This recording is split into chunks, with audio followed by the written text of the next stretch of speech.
if you are a graduate and you are working in a job, the possibilities for you on that job are predictable and limited. So if you work in a bank, how much is the highest earning employee earning? How much is the CEO earning? How much is the lowest person earning? You see that range? You can never be better than that range because you can't earn more than the CEO. Then except you want to go lower. So it's defined. You see what is going on online now, where you have even though we call them influencers, but this is like the very beginnings of this major revolution. You see somebody like this podcast we're having now. You record this podcast. As long as what we're discussing in this podcast is valuable, 10 years from today, if you put this podcast online, this podcast will still be generating value and income. If you work in a bank, right now we're in February, you cannot go to your boss and say, you know, I'm not feeling very well, but you know I performed very, very well in January. Based on that thing I did in January, please, I need you to give me some more money. That will not work. You are paid, it's a pay as you go. It's a pay as you go. Once January is done, you are done. Once you are paid is done. You cannot be paid for what happened in the past. So the job, what you're providing is a skilled service. It's not an asset. This podcast will end up becoming an asset. An asset, yes. So we're not going into the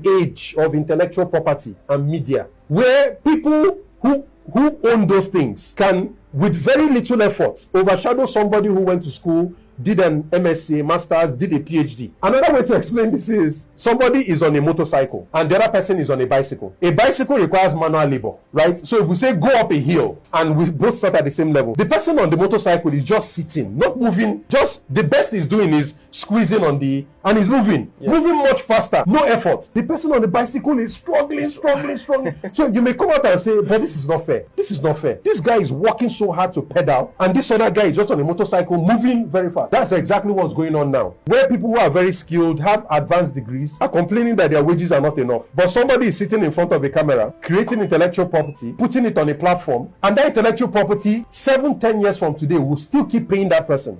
Meanwhile, you cannot cash on good work you did for your company last year. Last year is gone. They will not pay you again for what you did last year, except you have an asset. So there are some employees that have things that are called stock options, which is like a share of the company. If you get to that level, which many top employees many top CEOs have it. In addition to your salary, they give you a stock option to say you're now a part owner of the company. So that if you grow the value of this company, either the valuation on the stock exchange or something, you also get a share of the company.